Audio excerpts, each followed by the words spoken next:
सुबह के 7 बज रहे हैं। आप देख रहे हैं सारा देश 100 खबरें और मैं हूं आपके साथ अर्पिता आर्या। तो चलिए शुरुआत करते हैं 100 खबरों का ये सिलसिला। उत्तराखंड के श्रीनगर गढ़वाल के जंगल में एक बार फिर से आग की लपटों से घिरती दिख रही है। दोबारा आग लगने से प्रशासन में हड़कंप मच गया है। जंगल में लगी आग इतनी भीषण है कि उसे बुझाने के लिए प्रशासन को काफी मशक्कत करनी पड़ रही है। वहीं आग के चलते पूरे इलाके का मौसम बेहद गर्म हो गया। नैनीताल से सटे जंगलों में एक बार फिर जबरदस्त आग लग गई है। देखते ही देखते जंगल का पूरा इलाका धुआं कर जलने लगा।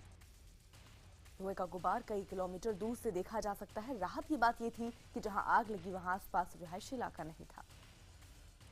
वैष्णो देवी ट्रैक से महज 5 किलोमीटर दूर पहाड़ी पर आग लगी हुई है। Vaishno Devi shrine board, CRPF, सेना, वन विभाग, राज्य पुलिस की 10 टीमों को आग पर काबू पाने के लिए तैनात किया गया है। एहतियातन कटरा हेलीपैड को खाली करा लिया गया है और सारे हेलीकॉप्टर वैष्णो देवी यूनिवर्सिटी में लैंड कराए गए हैं।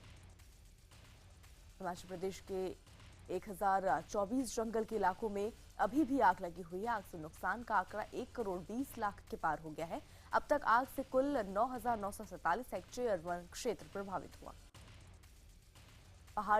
पहाड़ों की रानी मसूरी के जंगल फिर आग की चपेट में आ गए हैं। आग की वजह से अब तक लाखों रुपए की वन संपदा जलकर खाक हो गई है। आग की सूचना मिलने के बाद वनकर्मी मौके पर पहुंच गए।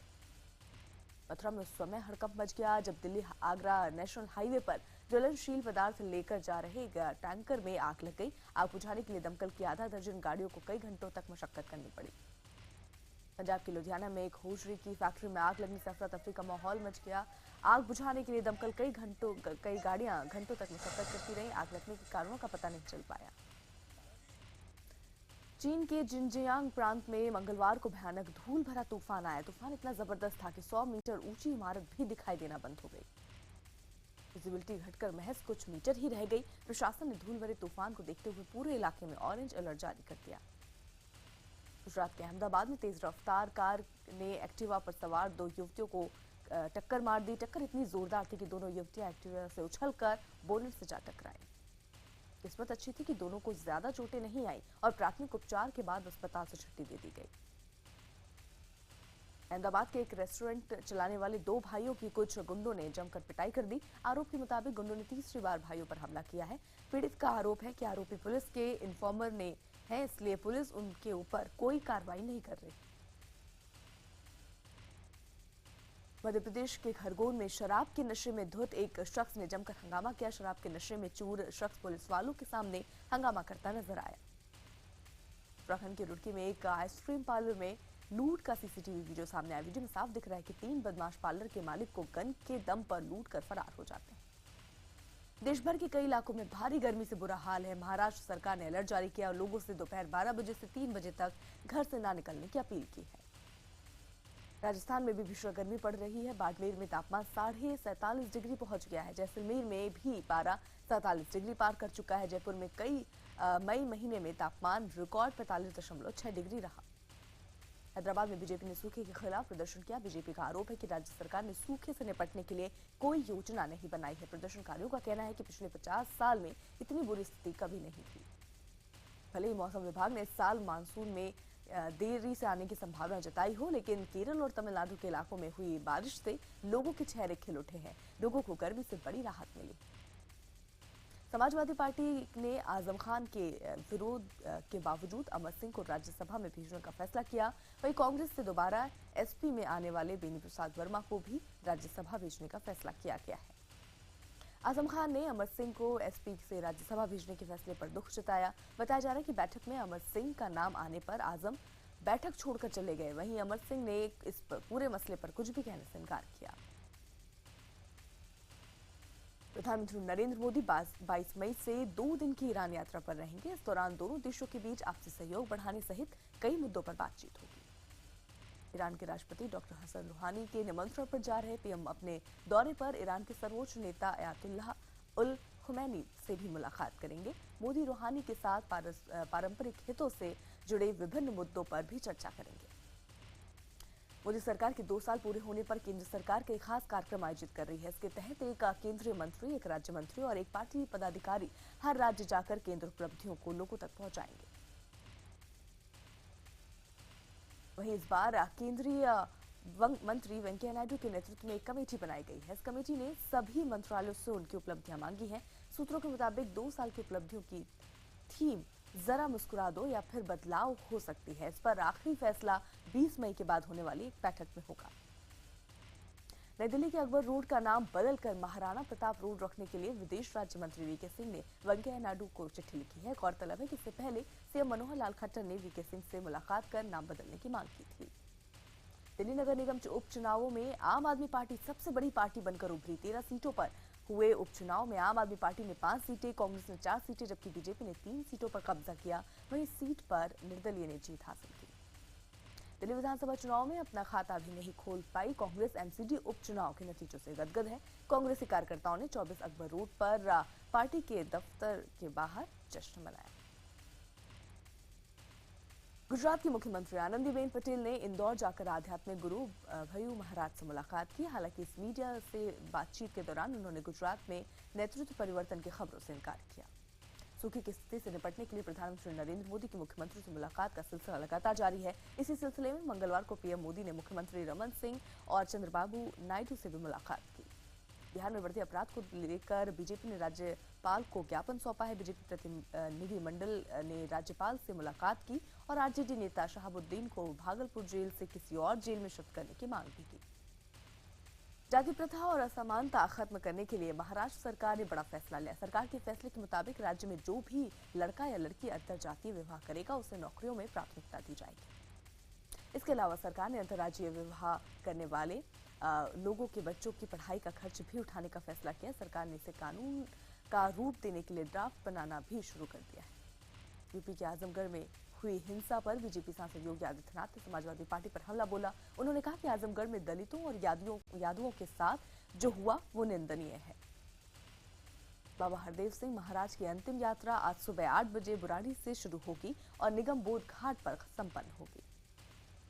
दोपहर 12 बजे निगम बोध घाट स्थित सीएनजी शवदाह गृह में उनका अंतिम संस्कार किया जाएगा। अंतिम यात्रा को लेकर दिल्ली पुलिस ने एडवाइजरी भी जारी की है।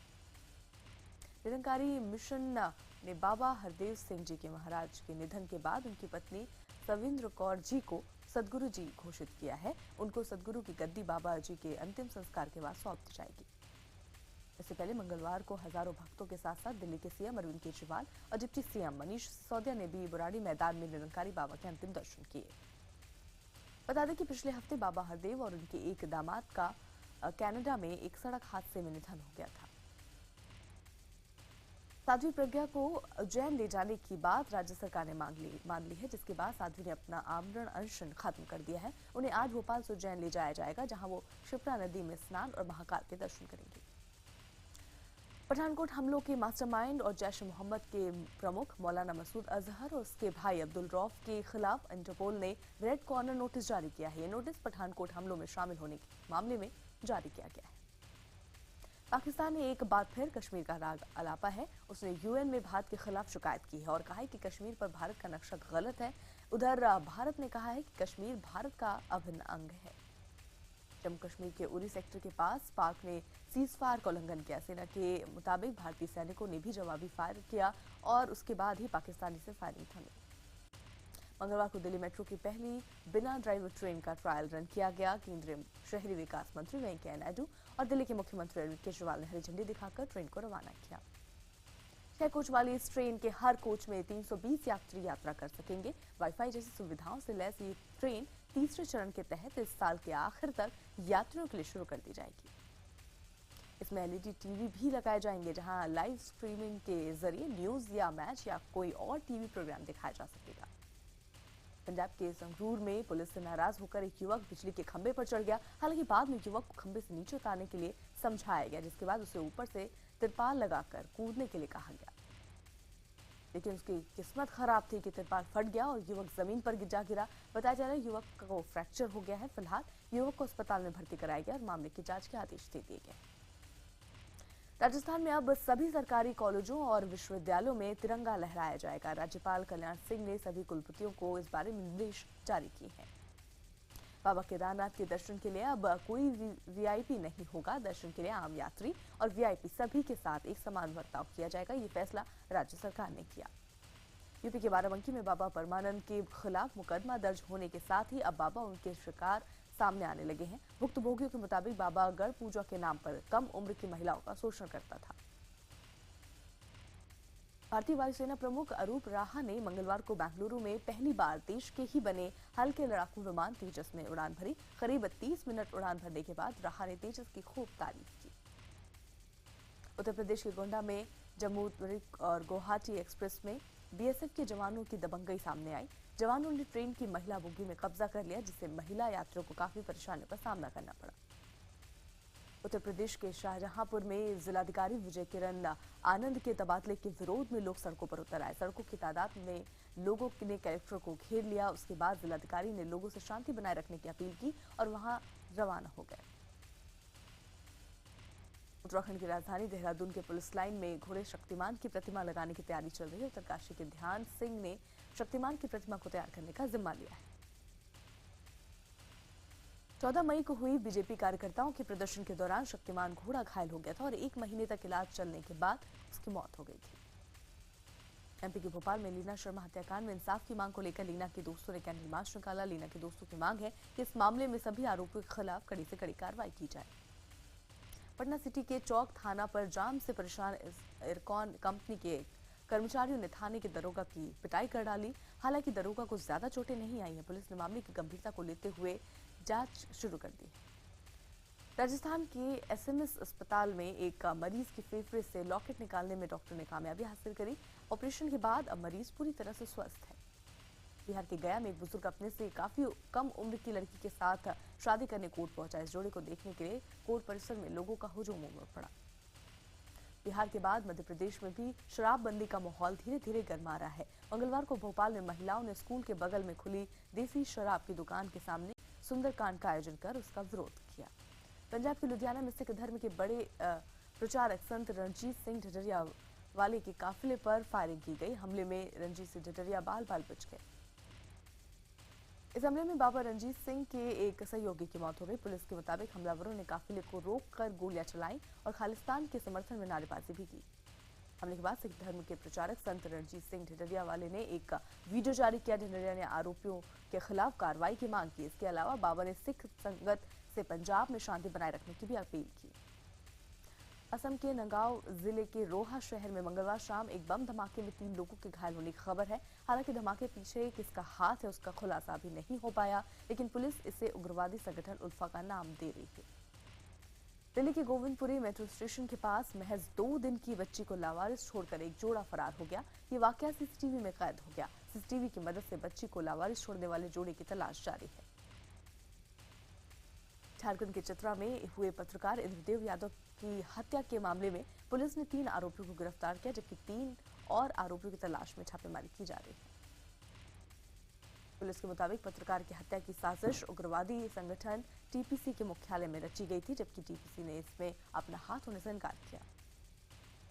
बिहार के नालंदा में 5वीं क्लास में पढ़ने वाले एक छात्रा के साथ गैंगरेप का मामला सामने आया। पीड़ित के मुताबिक शोर मचाने पर उसके साथ आरोपियों ने मारपीट की और दुपट्टे से गला दबाने की भी कोशिश की। उत्तर प्रदेश के मुजफ्फरनगर में एक युवती के साथ गांव में ही दबंगों ने रेप किया और एसएमएस भी बना दिया। शिकायत करने पर एमएमएस को वायरल करने की भी धमकी दी गई। पीड़िता ने पुलिस पर भी लापरवाही बरतने का आरोप लगाया। मध्य प्रदेश के खंडवा में थाने में 2 शख्स की पिटाई का मामला सामने आया। पीड़ित शख्स का आरोप है कि अवैध वसूली का विरोध करने पर टीआई जितेंद्र भास्कर ने उनके साथ मारपीट की। अहमदाबाद में एक तेज रफ्तार कार ने होंडा एक्टिवा पर सवार 2 लड़कियों को जोरदार टक्कर मार दी। इस हादसे में लड़कियां स्कूटर से उछलकर कार की बोनेट से टकराकर सड़क पर गिर गई। इस हादसे में एक्टिवा स्कूटर भी 20 से 25 फीट दूर जा गिरा। टक्कर मारने के बाद कार सहित चालक फरार हो गया। हालांकि प्राथमिक उपचार देने के बाद युवतियों को अस्पताल से छुट्टी दे दी गई है। हैदराबाद में पुलिस ने नशीले पदार्थ के साथ 2 नाइजीरियन युवक को गिरफ्तार किया गया है। दोनों आरोपी ये नशीला पदार्थ मुंबई से हैदराबाद लेकर आ रहे थे। हरियाणा के सोनीपत में फूड सिक्योरिटी विभाग ने फलों के गोदामों से कुछ खतरनाक केमिकल के पैकेट बरामद किए। दरअसल इन खतरनाक केमिकल से फलों को पकाकर बाजारों में बेचा जा रहा है। इन फलों को खाने से कैंसर तक हो सकता है। दिल्ली के आनंद पर्वत इलाके में कुछ गुंडे सरेआम एक लड़की को दौड़ा दौड़ा कर पीटते सीसीटीवी में कैद हुए। दरअसल लड़की ने छेड़छाड़ की शिकायत पुलिस में कर दी थी, जिसके बाद उन्होंने लड़की और उसके परिवार के साथ मारपीट की। वारदात सीसीटीवी में कैद होने के बाद पुलिस ने आनन फानन में 3 आरोपी को हिरासत में ले लिया, जबकि 3 अभी भी फरार है। पीड़ित लड़की के मुताबिक उससे और उसके परिवार को अब भी धमकियां मिल रही हैं। दिल्ली में एक छात्रा के साथ मारपीट का मामला सामने आया। पीड़ित का आरोप है कि अश्लील कमेंट करने पर, विरोध करने पर कुछ लड़कों ने उसके साथ मारपीट की और उसके दोस्त को भी पीटा। छात्रा का आरोप है कि पुलिस ने मामला दर्ज नहीं किया, बल्कि उससे जबरन लिखवा लिया कि वो मामला दर्ज नहीं करना चाहते हैं। हरियाणा के रोहतक में एक तेल फैक्ट्री में घुसकर महिला से गैंगरेप और लूट का मामला सामने आया। 2 युवकों ने पहले फैक्ट्री के चौकीदार को बंधक बना लिया, फिर उसकी पत्नी के साथ गैंगरेप किया। हरियाणा के जिंद में कुएं की जहरीली गैस से 5 लोगों की मौत हो गई। सभी लोग 10 सालों से बंद पड़े कुएं की सफाई के लिए उसमें उतरे थे। विधायक सोनू निगम का मुंबई की सड़कों पर भीख मांगने वाला वीडियो वायरल हुआ है। एक एक्सपेरिमेंट के तौर पर बीइंग इंडियन नाम की वेबसाइट ने इस वीडियो को शेयर किया। कपिल शर्मा इस बार क्रिकेटर ब्रावो और एक्ट्रेस रवीना टंडन के साथ मस्ती करते नजर आएंगे। शो में कपिल ब्रावो संग लुंगी डांस भी करेंगे।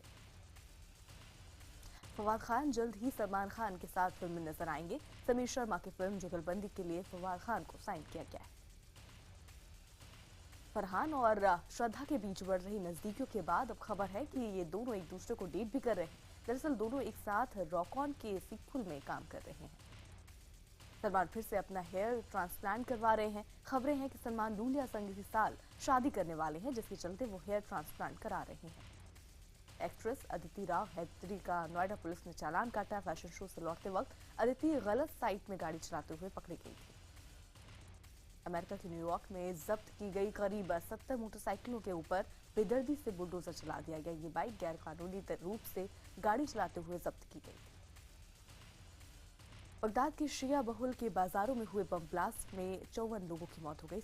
हमले की जिम्मेदारी आतंकी संगठन आईएस ने ली है। श्रीलंका में बारिश और बाढ़ की चपेट में आने से 11 लोगों की मौत हो चुकी है, जबकि 6 लोग लापता हैं। बारिश की वजह से सड़कें पानी से लबालब भरी है। चीन के शॉन्डोंग में एक बस ने कार को जोरदार टक्कर मार दी। ये बस कार को तब तक टक्कर मारती रही जब तक लेन डिवाइडर नहीं टूट गया। आईपीएल में खेले गए एक बेहद अहम मुकाबले में धोनी की राइजिंग पुरी सुपर जायंट्स ने दिल्ली डेयरडेविल्स को 19 रनों से हरा दिया। इस मैच का नतीजा डुकवर्थ लुइस मेथड के तहत निकाला गया। इस हार के साथ प्लेऑफ में पहुंचने की दिल्ली की उम्मीदों को करारा झटका लगा। हालांकि अभी दिल्ली प्लेऑफ की रेस में है, लेकिन इस हार से उसके लिए मुश्किलें जरूर बढ़ गई हैं। आज आईपीएल में सिर्फ एक मुकाबला खेला जाएगा। मुकाबला रॉयल चैलेंजर्स बेंगलुरु और किंग्स 11 पंजाब के बीच बेंगलुरु में रात 8 बजे से खेला जाएगा। रियो ओलंपिक में हिस्सेदारी मामले में सुशील और नरसिंह पर फैसला 27 मई तक टाल दिया गया है। दिल्ली हाईकोर्ट ने रेसलिंग फेडरेशन से रुख साफ करने को कहा है। किंग्स 11 पंजाब के बल्लेबाज मैक्सवेल भी अब आईपीएल के चोटिल खिलाड़ियों की लिस्ट में शामिल हो गए हैं। चोट लगने के बाद मैक्सवेल अपने देश लौट रहे हैं ताकि चोट बढ़ न जाए। पूर्व ऑस्ट्रेलियाई कप्तान रिकी पॉन्टिंग ने भारतीय क्रिकेट टीम के कोच के लिए राहुल द्रविड़ को सर्वश्रेष्ठ दावेदार बताया। उन्होंने कहा कि मुझे नहीं लगता कि बीसीसीआई के पास द्रविड़ से अच्छा कोई विकल्प है।